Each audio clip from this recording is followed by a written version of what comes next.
Felicidad y futuro. Hemos reflexionado sobre la felicidad buscada en el ayer. Vayamos ahora a la otra parte de la línea del tiempo imaginaria y pensemos en la felicidad proyectada hacia el futuro, la felicidad empezada o quizás procrastinada. Para iniciar el camino tomaremos un cuento del escritor británico Max Beerbohm, de Jorge Luis Borges, Adolfo Bioy Cáceres y Silvia Ocampo eligieron para formar parte de su antología de la literatura fantástica. Se trata de un relato que puede ayudarnos a pensar qué ocurre cuando se proyecta la felicidad hacia adelante. El autor es, al mismo tiempo, coprotagonista de la historia y narra un acontecimiento de su propio pasado.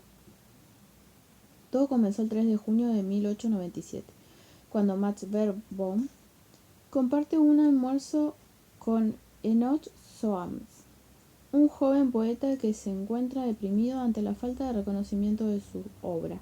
Soames siente que es un autor genial al que la crítica y los lectores todavía no han descubierto.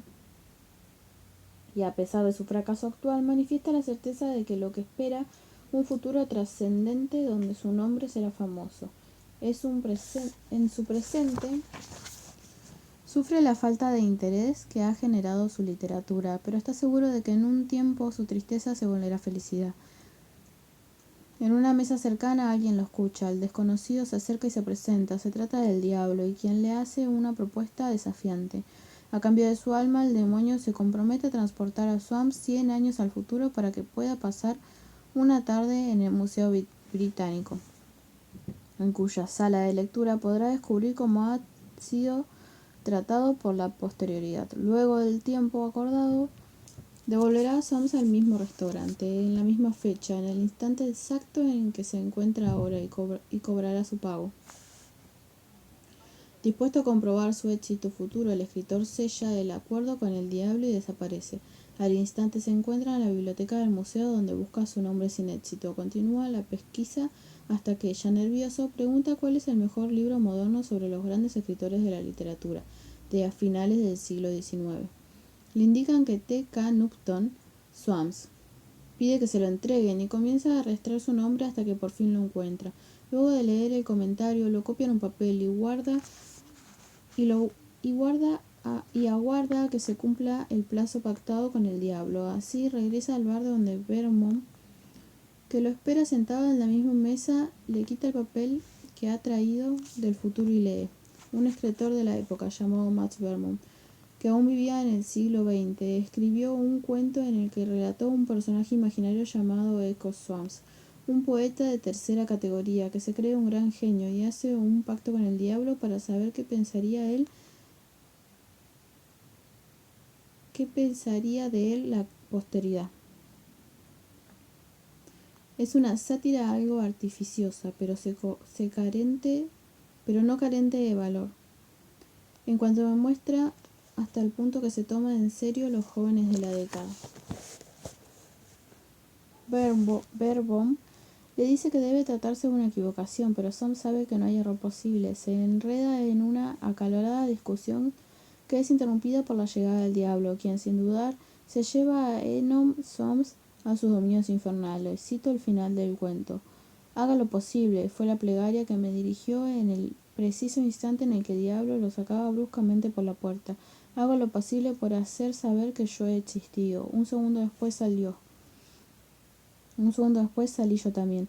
Me quedé mirando a todos lados, a derecha, a izquierda, adelante. Vi la luz de la luna, vi la luz de los faroles, pero Soames y el otro habían desaparecido. Haga lo posible para hacerle saber que yo he existido. Tal vez ese pedido fuera la causa de que Max Beerbohm escribiera aquel cuento. Como sea, el pedido de Soames deja flotando una idea. Quizás la felicidad consiste en haber tenido una vida trascendente. Después de todo, como hemos dicho, algún día seremos un cuento, y quizás nuestro desafío sea dejar algún párrafo que permita construir una bella historia. Felicidad y trascendencia. Pienso en el Evangelio de Mateo. En uno de los versículos Jesús dice: «Donde haya más de 2 personas reunidas en mi nombre, yo estaré». No puedo dejar de escuchar esa súplica en esa frase: «Reúnanse en mi nombre, no se olviden de mí». Y recuerdo las últimas palabras del revolucionario mexicano Pancho Villa: «No me dejen morir así». digan que dije algo.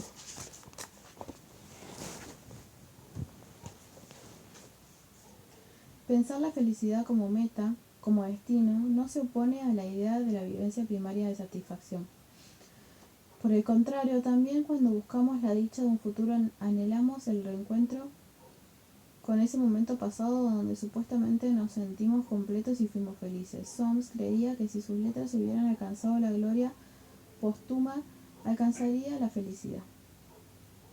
Se engañaba. De haber logrado la trascendencia que soñaba, tampoco habría sido del todo feliz. Esa trascendencia era importante que fuera, distaría de la magnitud que esperaba, porque siempre hay una distancia entre lo que se busca y aquello que se encuentra. De todos modos, el relato destaca algo interesante. Soms quería rectificar que el futuro de su presente tenía sentido. El poeta vendió su alma al diablo por el único fin de comprobar en un tiempo ulterior que lo que estaba haciendo ahora era importante. Se sentía abatido y solo pretendía saber que lo que había hecho hasta ese momento no había sido en vano, era su único deseo, al menos ser recordado. Proyectar la felicidad en el futuro es una forma de escapar de las dificultades del presente, un error que consiste en confundir felicidad con esperanza. Cuando era chico mi padre solía decirme, mañana es la palabra mentirosa con la que se engaña a las almas moribundas. No creo que la frase le perteneciera, pero nunca pude olvidarla. Tal vez ahí provenga mi resistencia a ver la esperanza una actitud aconsejable. La esperanza es una invitación al engaño, a creer que todo saldrá bien, a tener fe, pero tampoco la fe alcanza para ser feliz. Después de todo, como dijo Kant, la fe consiste en creer en algo que sucederá solo porque debe suceder. Es decir que, para tener fe, hay que creer en la existencia de la justicia divina. Al igual que la esperanza, la fe requiere que de la renuncia del pensamiento. Es un salto al vacío con la ilusión de que algo o alguien evitará nuestra caída. Dios, otro de los grandes misterios, el enigma que ha desvelado incluso a las mentes más brillantes. Albert Einstein, apostando a la necesidad de la existencia de un orden universal, asumiendo que las cosas no pueden producirse solo por azar, señaló, Dios no juega a los dados.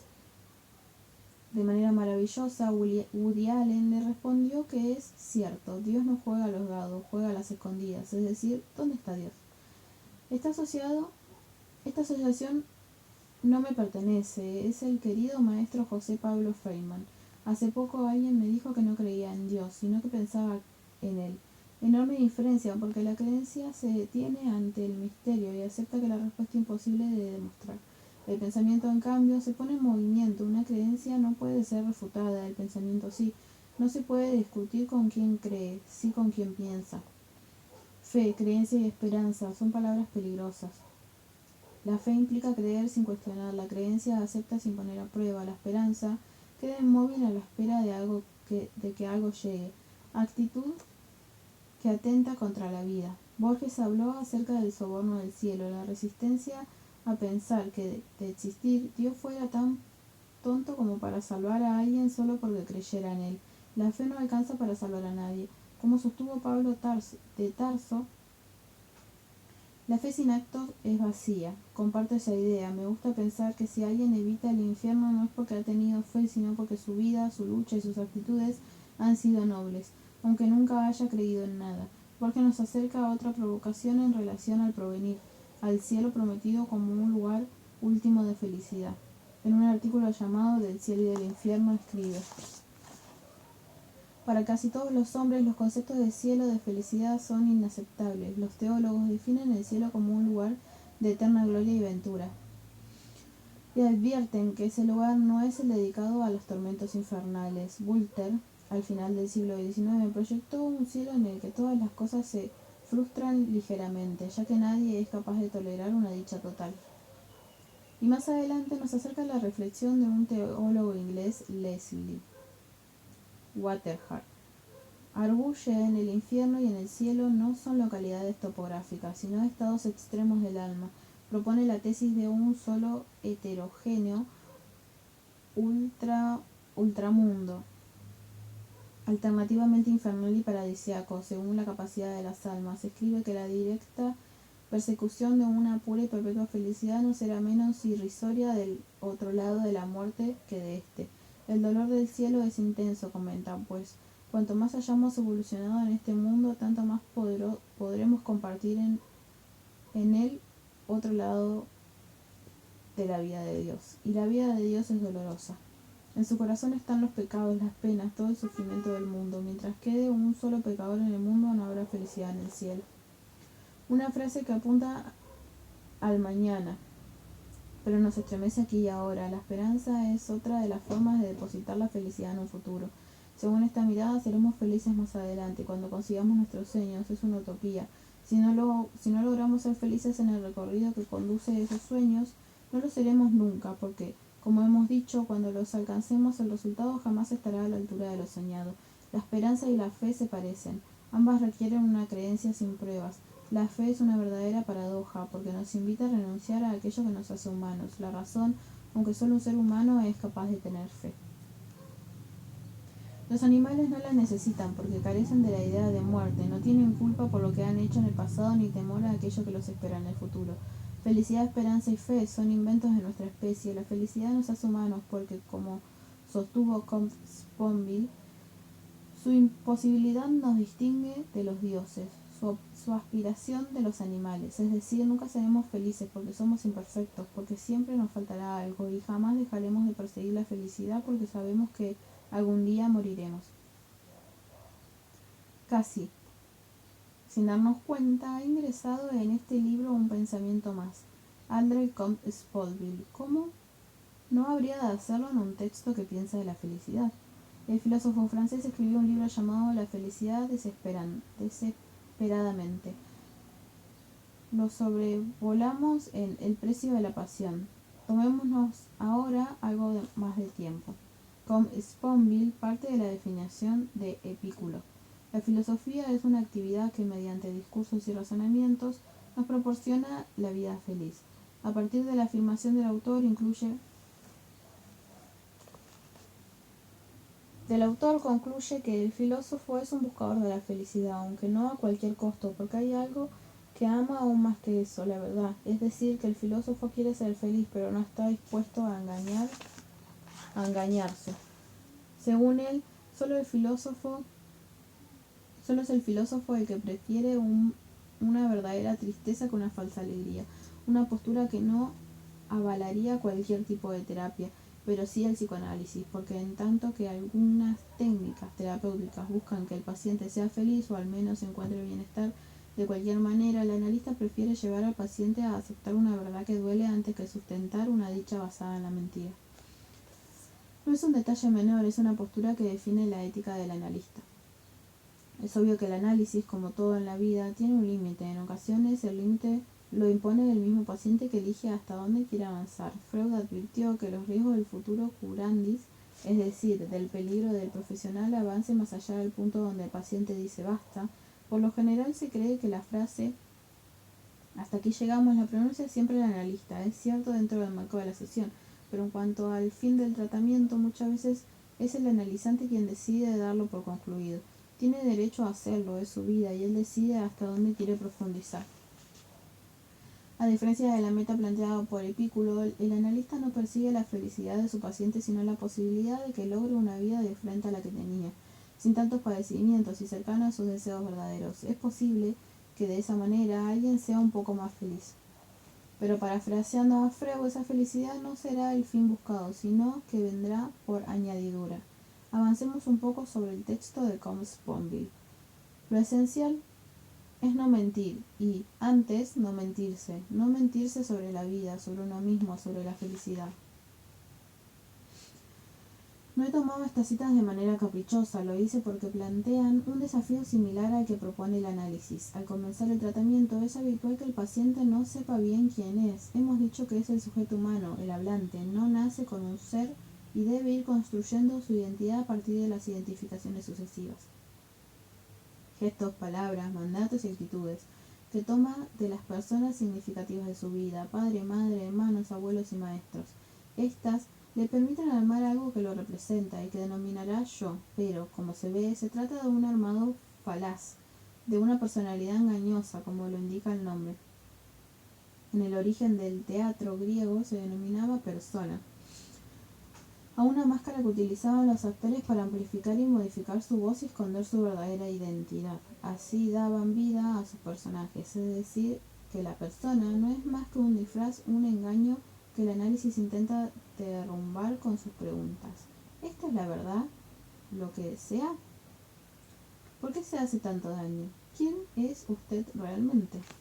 Estas preguntas, usuales en un tratamiento analítico, apuntaban a conmover las identificaciones y a que surja la auténtica voz del paciente, la voz del deseo. Una voz que expone nuestras condiciones de seres en falta. Platón se lo hace decir a Sócrates en el banquete. El amor es deseo y el deseo es carencia. Tal vez por eso la felicidad es tan difícil de alcanzar. Para Albert Camus, imposible. El hombre muere y no es feliz. Una frase letal, aunque me permito dudar de su veracidad, Schopenhauer saldría a mi paso en su carácter violento y me increparía. ¿Cómo se atreve a dudar de algo tan evidente? ¿No sabe acaso que la vida no es más que un péndulo que va irremediablemente del dolor al hastío? Dolor de no tener lo que se desea, hastío de tenerlo. Entonces, de la mano de nuestro deseo, la posibilidad de ser feliz se dispara otra vez hacia adelante. Es lo que Comte Sponville denomina la trampa de la esperanza, el error de creer que logramos la dicha cuando alcancemos lo buscado, algo que al llegar nos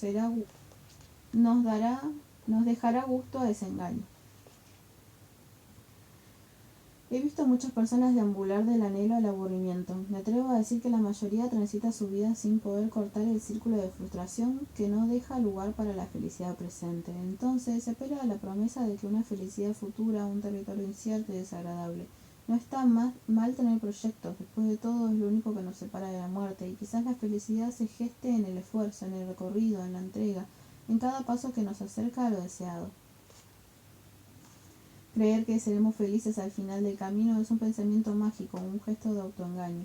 En el libro El duelo, al recorrer la historia de los cielos, aludimos a las proezas de la felicidad en que creyeron muchos pueblos a lo largo de los siglos. Hay un cuento de Enrique Anderson Imbert, El fantasma, en el que se narra la historia de un hombre que muere y se vuelve fantasma, un espectro absolutamente consciente de todo y de todos. Y ese espectro se dedica a esperar la muerte de sus seres queridos, pensando que cuando eso ocurra volverá a reunirse con ellos y sentirá la felicidad que promueve de vez en cuando la reunión familiar. Durante su espera acompaña a la esposa, a sus hijas a todas partes. Ellas no perciben su presencia, pero él sigue anhelante a su lado.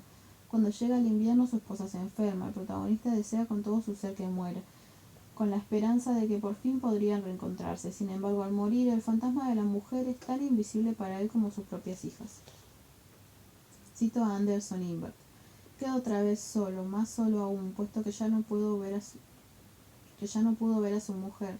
Se consoló con el pensamiento de que el alma de ella estaba a su lado, contemplando también a las hijas comunes. ¿Se daría cuenta su mujer de que él estaba allí? Sí, claro. ¿Qué duda había? Era tan natural. Las hijas quedan al cuidado de su tía y el fantasma continúa a su lado durante años hasta que ellas van muriendo una tras otra. Las tres solteras, sin hijos, y ya no le quedaba nadie a quien acompañar, pero él sabía que lo invisible de la muerte, su familia seguía triunfando, de todos, y que todos, por el gusto de adivinarse juntos, habitaban la misma casa, prendido a su cuñada como náufragos del último leño. Al final es aterrador. También murió su cuñada, el fantasma. Se acercó al ataúd donde la velaban, miró su rostro, que todavía se ofrecía como un espejo de misterio, y sollozó. Solo, solo, qué solo. Ya no había nadie en el mundo de los vivos que lo atrajera a todos con fuerza del cariño. Ya no había posibilidades de citarse en un punto del universo. Ya no había esperanza. Allí, entre los cirios en llama, debía de estar las almas de su mujer y sus hijas. Les dijo adiós, sabiendo que no podía oírlo. Salió al patio y voló noche arriba. Se trata de un cuento espeluznante. Aquel fantasma había depositado la esperanza de ser feliz más adelante, en un futuro incierto, que depara el más allá, pero como se ha dicho, adelante no está la felicidad. está la muerte. Por eso conviene despegar nuestra humanidad aquí y ahora, en este tiempo plegado de ayeres y mañanas que, aunque breves, es el único posible. ¿Cuál es el desafío que nos propone Com Sponville al alcanzar lo que denomina felicidad en acto? Encontrar el placer de amar lo que se tiene y alegría de desear lo que se ama sin refugiarse en ninguna esperanza. Recordamos cuáles son las 3 características de la esperanza según describimos en El precio de la pasión. A. La esperanza nace de la ausencia. Es un anhelo que alude a algo que no tenemos, una ansia que surge a partir de la falta, teniendo en cuenta que es posible gozar de lo que no se tiene. Es lícito decir que esperar es desear sin disfrutar. B. La esperanza se refiere a algo que no sabemos si ocurrirá o no, por lo tanto ignoramos si lo que deseamos va a producirse. C. Se trata de un deseo cuya satisfacción no depende de nosotros. Eso implica que no podemos hacer nada para conseguir lo que deseamos, solo esperar. Estas características llevan a Com Sponville a formular la siguiente definición. La esperanza es un deseo que se refiere a algo que no tenemos, una carencia, del que ignoramos si es o si será satisfecho, cuya satisfacción no depende de nosotros. En definitiva, esperar es desear sin disfrutar, sin saber y sin poder. Entonces la esperanza impide el placer porque remite a algo que no tenemos y por lo tanto de lo que no podemos disfrutar, algo que ignoramos si pasará y además nos impotentiza porque el resultado esperado no depende de nosotros. Nada podemos hacer. ¿Quién puede ser feliz sin disfrutar y sintiéndose ignorante e impotente? Por todo esto, el filósofo plantea que la esperanza nos retiene en un estado de profunda dicha y que, sí, por todo esto, el filósofo plantea que la esperanza nos retiene en un estado de profunda desdicha y que si existe alguna posibilidad de ser feliz, esa posibilidad va de la mano de la desesperación. Comparto esta mirada y agrego que es posible que bajo el disfraz de la esperanza se oculte la procrastinación. La palabra procrastinar significa postergar hasta mañana, aunque en el uso habitual ese mañana suele eternizarse, pero hay otra etimología atractiva que remite al griego antiguo, acrasia, que implica hacer algo en contra de nuestro mejor juicio, es decir, hacer algo en nuestra contra, perjudicarnos. Los analistas solemos utilizar el término procrastinar para referirnos a un mecanismo sintomático que consiste en alejar el deseo hasta volverlo imposible. Todos lo haremos más adelante y de ese modo se agiganta la distancia que nos separa de nuestros deseos y por ende del placer. Aunque corresponde aclarar que no siempre la esperanza es patológica, muchas veces la espera responde al principio de realidad, al pensamiento que nos indica que todavía no es momento de dar pasos determinados. Nadie, en su sano juicio, bajará del barco 1 kilómetro antes de llegar al puerto. Es importante tener la capacidad de esperar, que no es lo mismo que procrastinar. Si alguien comprende que aún no es tiempo de actuar, pone en juego una actitud hija de la madurez, la posibilidad de mediatizar, de poner algo entre el estímulo y la respuesta. Cuando un bebé tiene hambre llora, no soporta la tentación, no puede esperar y reduce esa ansiedad como puede. En cambio, un adulto elige que cocinar, enciende el horno, aguarda una hora y recién entonces calma su apetito. Ha desarrollado la facultad de esperar para obtener su satisfacción. No está postergando, hace cosas para producir lo que desea, trabaja en dirección a ese deseo sabiendo que todavía no es momento de complacerse, pero va hacia él. La espera inteligente soporta la ansiedad, enfrenta la impaciencia y contiene el desborde de los impulsos. La procrastinación, en cambio, elude el compromiso de jugarse porque se desea y la responsabilidad y el esfuerzo que demanda el intento de ser feliz. Muchas veces fingimos esperar cuando en verdad estamos procrastinando. Cuando esto sucede, se entra en un círculo enfermizo donde postergamos aquello que decimos necesitar para ser felices y quedamos enredados en un nudo doblemente patológico. Por un lado, al desplazar el tema hacia adelante, nos alejamos de nuestro deseo. Por otro, ponemos en juego la esperanza absurda de que seremos felices cuando hacemos lo mismo que acabamos de aplazar. La esperanza puede alojar la dicha, la postergación, en cambio, la anula por completo, porque la procrastinación es gozosa, con esa doble cara que tiene el goce, que por un lado satisface y por el otro lastima. Ya hablaremos de eso. ¿Cuál es la satisfacción que se encuentra postergando? Evitar la responsabilidad de hacerse cargo de un deseo. ¿Cuál es el dolor que soporta? La imposibilidad de obtener el placer que genera haber conseguido lo que se desea.